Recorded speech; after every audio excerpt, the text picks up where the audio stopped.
Welcome to The Edge, our podcast on everything teams and leadership. I'm Jenni Miller. I'm one of the directors at Management Dynamics, one of the co-founders together with my colleague Alison. Hi, I'm Alison Grieve. I'm the other co-founder at Management Dynamics, passionate about all things teams and leadership. So delighted to be joining you again today.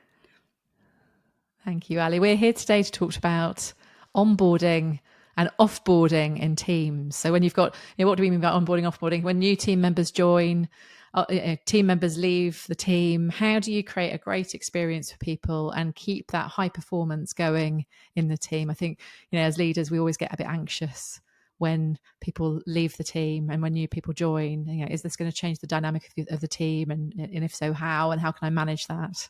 Why did we choose this topic, Ellie? Because it's really topical, Jenni.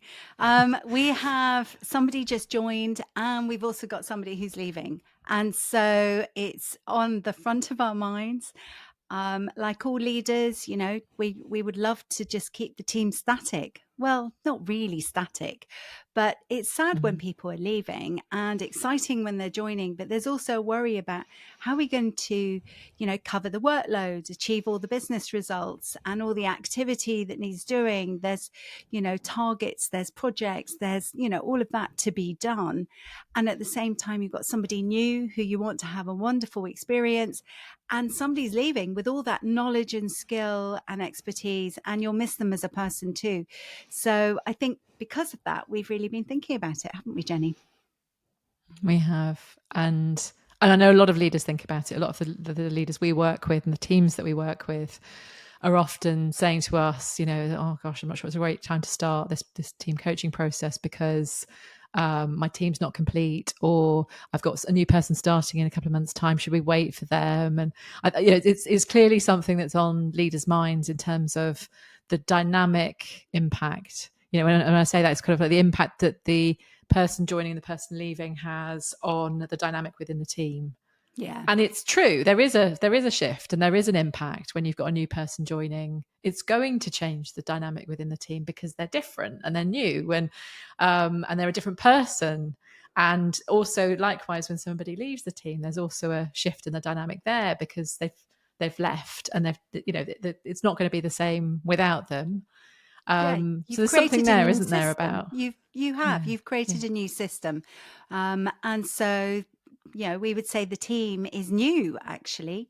It's a different team from what it was. And, that's why we also talk about dynamic teams, because teams are changing and constantly changing. So they change even when you're not talking about people leaving and joining, they change because people learn new things and new projects come in. But the bigger changes are obviously when the members of the team change. And so we've got both of those going on at the moment. And so the team is shifting quite significantly, or it will feel like it's moving quite significantly. And, all change provides great opportunities as well for us to learn and progress. So, yeah, I think, to the point where leaders go, should I do some team coaching now? Absolutely. So we've booked in our sessions to get working on the team with all these changes going on. But it is interesting to start to think about, well, what do we do when we're offboarding and onboarding somebody to make sure the beginnings and the endings are really successful? Well, I was just going to add to that, Ali, that beginnings and endings we say are really, really important in teams. One of the most crucial moments within teams, and in order to minimize the impact that those beginnings and endings have on the team that remains, you have to handle them quite carefully. Let's start with beginnings. So onboarding new team members to the team. Why is that so important to get that right, Ellie? Well, I think there's two parts to consider there. One is, the impact on the new person joining, because people are always excited to join an organization, or they should be. I mean, they've gone through some kind of process, they've been offered a job and they've accepted it, presumably because they actually want to do it and want to join you. So, Gallup would say people are highly engaged when they join. So you want to keep them there. You don't want them to come in and become disillusioned once they're in. So you want to keep them engaged and not go, you oversold. You told me you were going to do this, that, and the next thing, and that's not my experience. So you want people to have a really good quality onboarding experience in the team.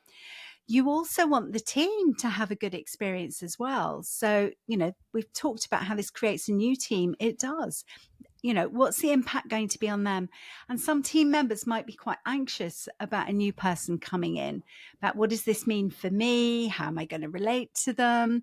I've got to get to know somebody else. And so you can see that happening as well. So it's not just about bringing the new person in and up to speed. It's also about the interactions and the team members and how it's all going to fit together that you need to think about.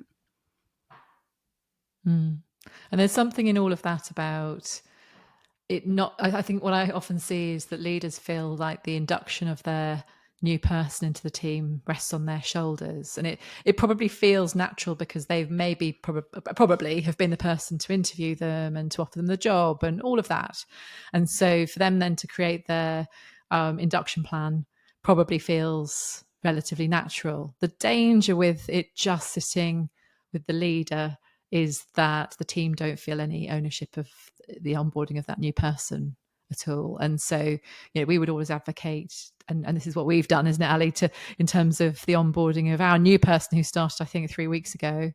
The team were involved. In fact, they took the lead, and we maybe gave some guidance here and there, but ultimately, I had very little involvement in actually crafting Eve's induction plan. I don't know about you. You probably had a bit more. You've probably got a bit more to say than me. I did have a bit.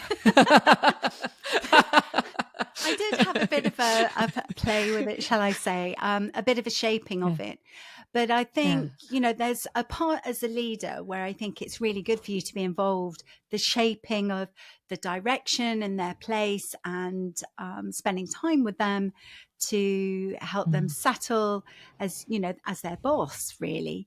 But then, to your point, making sure that the rest of the team take ownership of bringing this person on board and sharing all their skills and knowledge and experience and making them feel really welcome and helping them to understand their role, I think is actually a really good thing to delegate down. And that's what we've done, basically, is said, we don't need to do that. Actually, the team can do all of that for you. And spend time with you.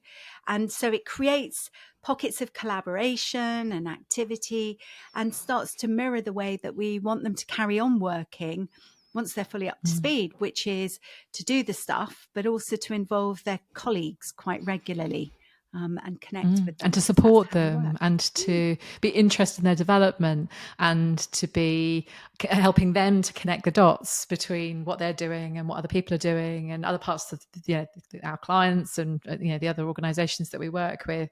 That if it sits on our shoulders, it's going to go wrong. I'll tell you that now from my perspective anyway. If it just sits with us, we're going to miss a whole heap of stuff because we're not close enough to what the rest of the team are doing on a day-to-day basis to really make those connections really well articulated for them. I mean, we'd still give them a good induction, but I don't think it's got anywhere near as much success as the inductions where we've involved the team, right? Yeah. And I think what that's also done is it's enabled the team to get to know the new person much better.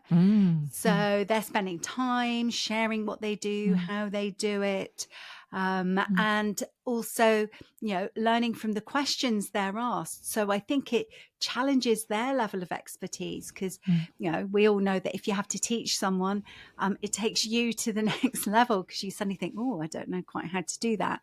So, I think it's developing and stretching the team members as well as they're starting to share their knowledge and skills in different ways. And it was interesting that thinking about or looking at Eve's induction plan, the kinds of things that were included in there was just get to know you sessions with us, for example, and I don't know about you, but we did them separately, but I used my time with her to go, how are we going to work together? Tell me a bit about how you like to work that enables us to work really effectively together and vice versa. So if you want to get the best out of me, send me an email if it's not urgent, but if it's urgent, WhatsApp me. That kind of guidance that's going to be very unique to me and how I work and how you can get the best out of me. But and vice versa. What do I need to know about you, Eve, so that I can work best with you? And my expectation is that everybody's in the teams having those kinds of conversations with the new starters, so that they can. It's not just about the work; it's about how the work gets done as well, and how they build relationships and how they collaborate really well together on stuff. Yeah, I think one of the things I really reflected on was that often we'll give a list of people to get to know, and you need to get to know, obviously everybody internally in the team, but then some of our consultants and suppliers and all of that. And I thought it's not just about meeting the people; it's also how do you build that relationship with them. So to your point, what makes them tick? How best do they like to work? How would Eve, as the new person, best communicate with them so that she can have those really quality relationships with them, and share with them, the kind of things that will help her be effective too. So I think it is very much not just about the technical, functional stuff. It's also about how we operate and how we work and how we could do that differently. And that's where that dynamic piece of the team comes in, because just because the previous person did it in a particular way doesn't mean to say that we have to do it that way anymore. There are multiple ways of doing things. And so this is an opportunity and in fact a necessity to adapt to, how things can be done differently and maybe much more effectively as a result. Yeah. And one of the things I love about new people starting is those fresh eyes that they have on the team. And even I met within I think it was probably after her second week in, and I said, "What have you noticed about the team?" Tough question to ask somebody, especially if there are some challenges that she's spotting. She didn't say there were any, but I wanted to ask the question at least to start sowing that seed of, you're new and you'll see things we won't because we're blinded to them now, that may have worked for other people but don't work for you. And so there's something there about that fresh pair of eyes that is just gold, and they'll lose the freshness pretty quickly as well as they become, an integrated part of the team. So you've only got a few weeks really of that window of what they notice that works and what they notice that doesn't, and that could be changed and made even better.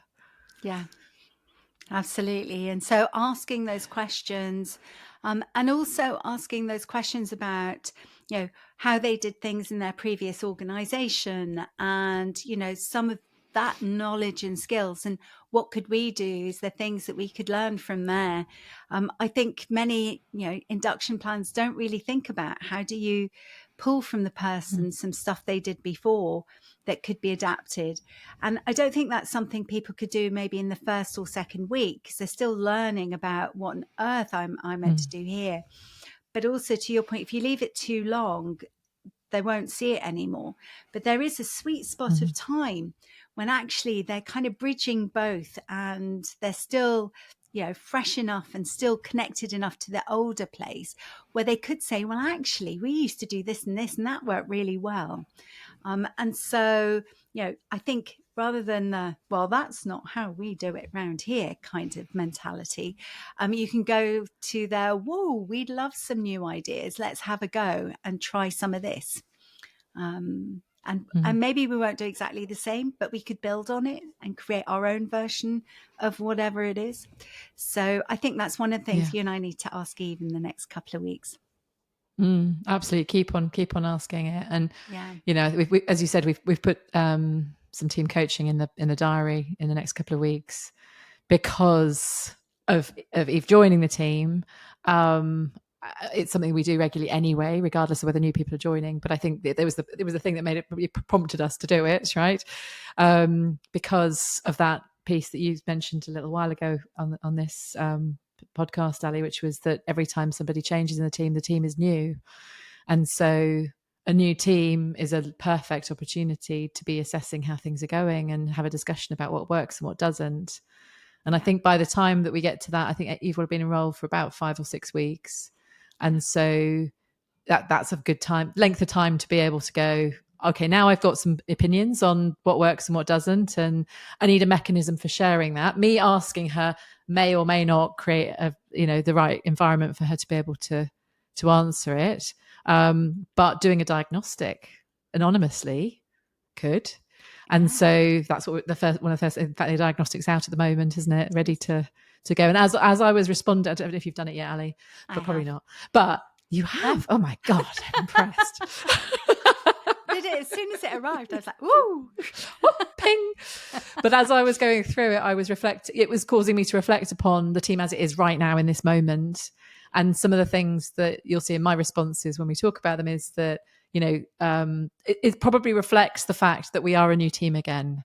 That I'm sure I've deliberately not looked at the results because I want to wait until we've got them all in and do it properly. But I think there's something in there about I was just aware of how things do shift when somebody leaves and somebody new joins, and so that will affect our scores, of course, on some of those things. But what a lovely opportunity for a conversation about how to make that work even better. Because it won't be horrible, it won't be awful. I'm sure it won't, but it's an opportunity to talk about stuff, isn't it? No, I mean, I think we have a really good team anyway, and so I'd be very surprised if it came back very low. But I would expect a bit of a dip at the moment as well, and I think it's just a really nice time as well to review our team reason altogether and just remind ourselves of what we had, and do we want to change it, adjust it slightly because we've got some new team members. The context of our world has shifted a little bit too, in some of the things that we're doing and how we're working, just maybe more mature. We've grown. I mean, business is great. So, that, do we need to reflect that in some way, or is it still valid? I think every so often it's nice to challenge those questions and go, is the reason right? And how do we all connect to that? So I think that's a really lovely process. And the same with our big what's, are they still clear?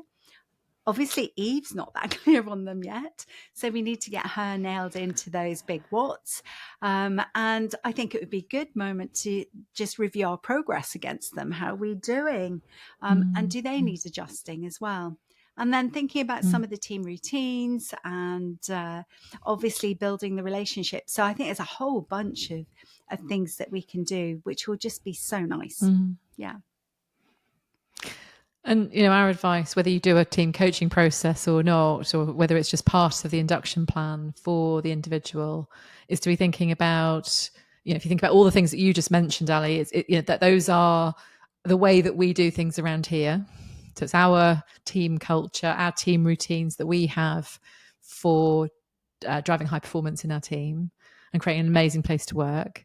And so it's not just inducting somebody on the work and those individual relationships, is also inducting them on the team. And the team, one of the things we do regularly is talk about how we're doing as a team and, take action to make that even better. And so that's a really important part. This is part of the induction for our new person, isn't it, really? That we would always do is run this process pretty quickly after they've started. Yeah. Well, I think what holds us together is our culture and our values really strongly. And so, we're a diverse team. We're spread out. We're not physically together very often. And so I think it's really important that you build very strong bonds based on that very quickly, because then it all works and gels. So I think that's what we're really about, isn't it? Yeah. It's true. Yeah. So offboarding. Endings. Also really offboarding important is a bit in of teams. A horrid word, isn't it? Yeah. But a good offboarding. Ending. Yeah. And I've seen, let's talk about bad endings first, because I've seen a few. Never in our organisation, but I've been part of teams where people have just disappeared. Yeah, the disappearances, and I've never known what seat. happened. And yes, they were there one day, the next they weren't, and you would never talk about it. No. Well, it impacts, so you get the ones where, somebody's told, don't come into the office, we'll meet you at a hotel moments, and given a compromise agreement, and it's goodbye. Mm-hmm. It's horrible. It feels really brutal for the individual. They're obviously hurt, humiliated. But I think there's an echo on the team as well. I remember how I felt about, it's never been me on the receiving end of that horrible exit, thank God. But I've been the part of the team that remains, and that feels weird. It feels like, oh, what didn't I know, and what happened to them, and could that happen to me? The psychological safety when that happens just goes rock bottom in the team. Yes, and they're kind of still present. You feel like you don't want to talk about them anymore, but you want to talk about them, but you can't, because you know that that's somehow a faux pas, but it's never spoken about. Yes. There's something really weird about that as well. Because you were just going to talk about honouring people. That's part of that, isn't it? Yeah, in systemic worlds, they would say that the echoes of the person stay there. That contribution that person has made to the team was still made. But if suddenly you just empty the seat, it's not like the seat goes away. The vacancy and the gap that they left is still felt, because it's not been by not dealt with in about some way it and not honouring it, you do not close the loop and allow it to go in its rightful way. And so it unsettles the system. And to your point, people then have fear. Could that happen to me? And the truthful answer is absolutely, in exactly the same way. I mean, so in the past, could be happening now. I mean, who knows? So I think there's something for leaders to think about when they're doing endings, about the message they're sending and how they then respond with the existing team members. But the other thing is the amount of knowledge that a person leaves with, and that gap. So it's not just the physical thing, it's the knowledge that they take and the impact on relationships. I think those are the two key things. It's easy to just say somebody don't come back ever. Physically they're gone, but it's all the other stuff. It's like, well, how do we get into the system? Oh, that was that person who did it and they're not here and nobody knows how to do it anymore. Or, oh, someone's just asked for this. What is that? Oh, well, that was done by them. Well, they've gone. I don't know what it is and how to do it. So there's a huge gap by those, as well as then the relationships. Do you have a leaving do? Do you go and celebrate what's going on with the person next in the next stage of their career or life, or not? And if you don't, it feels a bit sad. I think it's nice to go and enjoy the moment with them. Well, there's something about, if we think about that honouring the contribution they've made, no matter what the conditions of them leaving, whether it was them wanting to leave, going off to pastures new, or whether it was something that was forced upon them. So there's still a need in a team to honour the contribution, no matter how big or small, that person has made, in order to calm down the system, really, I think, and ultimately the system is the people in the team. And so there's something really important about that for the team members who remain. So whether that's a leaving do, or a card and a present, or a acknowledgement, maybe without the person there, of the contribution that somebody's made at the next team meeting. It could be small, it can be bigger gestures, but there's something there about how do you honour the contribution they've made and signal that ending having happened. It's really important, isn't it? Really, really easy to underestimate, actually, especially if the person is leaving and they're leaving on good terms and they go, oh, I don't want a leaving do. And then you go, oh, okay, right. There's nothing else. That's what we normally do around here. So there's nothing else we can do to honour their leaving. So we won't do anything. But actually, there's plenty of options, isn't there? There is. That you could do in order you could send them a card that everybody signed in the team. If they don't, because some people don't like that big public kind of thing. But you could do something much lower key, smaller, but something that just notices and personalizes the achievements, the contribution, the relationships and the good wishes that people in the team have for that individual. Because they do, I mean, no matter what the context is that people are leaving in, there's always something that people would want to be able to honour for that person. Yes, always. Even if it's tiny, even if they've created chaos in their wake, even if they've broken relationships left, right, and centre, there will be something that they have contributed. The people never do nothing in a team. They never are wholly destructive. They're never, there's always something positive in there somewhere, even if it's really, really tiny. They might have brought their passion and energy, which was completely misaligned to everything that anybody wanted to do. But boy, did they demonstrate it in spades. I think there's always, if you reflect on it and really think about what was great about that person, what were some of the strengths that they demonstrated, and, what have they contributed? What's been some of the more positive aspects of their impact? And then if they've had a fantastic impact and it's about moving on to another great opportunity somewhere else, then it's even easier, isn't it? Because then you can laud them for all the wonderful things and how much you're going to be missing them, and talk about their great achievements, and say, well, maybe you'll come back. That's the hope, right? Enjoy a couple of years there, and then you can come back here, maybe in a bigger role or as a more senior position.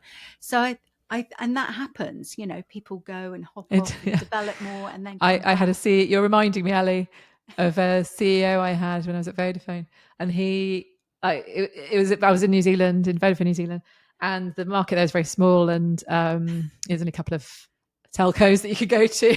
So people would do the circuit, and he'd hear about somebody leaving to go to one of the competitors. He'd go, oh, they're off for some external training, they'll be back. And I love that attitude. It was just so lovely that there's no bridges burnt here. It's a celebration of of what they're going to learn in their new role, and it's leaving the door open that they could come back as well, which is a very powerful message to send to everybody. I mean, if I talk about it now, it landed on me, didn't it? So I love that very much. And I think there's something very important about, the person who's leaving, realizing how much they're being valued and honored, and asking them to leave a good legacy, which means, we know you're going to leave all your stuff in good condition and help us to hand it over to other people to look after, to take it on further. And so find ways. This is that knowledge sharing, the knowledge management aspect of it, which is, there's lots in your head. Let's get it all out into however you want to do it. And so you can video things, they can write little process reports about how they do their job, they can have conversations. But I think, there's something there about, come on, we need to get as much out of your brain, because we know you know lots. And that's part of that honouring as well. As well as for the team to start to feel a bit more secure about, whoa, we're going to have to take on all this stuff. How are we going to learn it? So feeling that they're supported in taking it on, and will be able to continue. Yeah, but so we've got somebody leaving the team in 2 weeks' time, I think it is. 2 weeks' time. 3 weeks. Yes. 3 weeks. The end of 3 the weeks' month. time. So end of the month, whatever that is. Yeah. Yeah, so 2 or 3 weeks. And then, so we're asking her to be thinking about all of these things. So how can she document some of the stuff that, she would be teaching her replacement, and let's use the opportunity to make it repeatable in the future. If we onboard another person, can we create some resources that could be used for them? So it's kind of turning that knowledge into more than not just relying on the person anymore, but something beyond that, which I think is a lovely opportunity. Something we should be doing anyway, right, Ali? This has just prompted us to be thinking about it. Exactly. But really, really powerful process. And we're doing a leaving do, which I love a little leaving do. That's what she wanted. So, that's a really nice opportunity to bring the team together in person and have a nice meal together, and, wish her all the best in her new endeavors. Yeah. Yeah. Exactly. So that's all exciting stuff. Yeah. it is. And I feel sad as well that she's leaving too. Yeah. But I'm also very, very excited for her, and I think she's going to do wonderfully in her next role. And I think she will leave everything in a great position here, and that's what you hope for good endings, isn't it? That absolutely. She'll follow us on LinkedIn, keep in touch. When we have our 10 years birthday party in 18 months time, she can come back and celebrate with us. Is it only 18 months time? Oh my goodness. I think it's more like 2 years, Ali. Is it 2 years? Yeah. Oh, well, maybe wishful thinking. I just like a party. An excuse for a party, I know. Yes, I think so. Yeah, absolutely. I think there's something about good endings as well, that to that point that creates a goodwill out there in the universe, in the system, that is, that she is still a part of our system, but it's now the kind of the outer reaches of that system. And so there's something there about having some goodwill in it, which is really nice as well, which is important in teams. I think it's part of our employer branding, which is management dynamics is a great place to work, and it's a great place to develop and grow, and it's given her a good opportunity, like it's done other people who've worked with us before, to move on and do other things. And so I'd like them to feel really proud that they worked here and were part of us and our success at some point, and look fondly on us. And so for me, I think it's really important as much part of that much wider system and how we're viewed elsewhere. So, I'd like them to think they could always recommend people to come and join us if they wanted to, Yeah, absolutely. So beginnings and endings, really important in teams. Thinking really carefully about how you create a good beginning for somebody joining your team, and for the team themselves, and make them part of that. I think it's a really important part of the process. Create a sense of ownership amongst the team. I think that sets a whole tone for how you work as a team going forward, on much more than just the onboarding. And thinking about how you create good endings as well. Really, really important in high performing teams, so that you create a sense of goodwill. You get rid of elephants in the room that are the echoes of people who have left unexpectedly or quickly or suddenly, or under mysterious circumstances that people will no doubt be wondering and filling in the gaps for themselves as to what might be going on there. So really important to be thinking about how to create those endings, so that the team draws a line under something and can move forward and move into the next phase of their development and their dynamics well. So that brings us to the end of this podcast episode. It's been lovely to have you with us, hearing Ali and my musings about our own team. We've probably talked the most about our own team this episode than we probably ever have, Ali, but it's so topical, isn't it? It's exactly what's going on for us right now.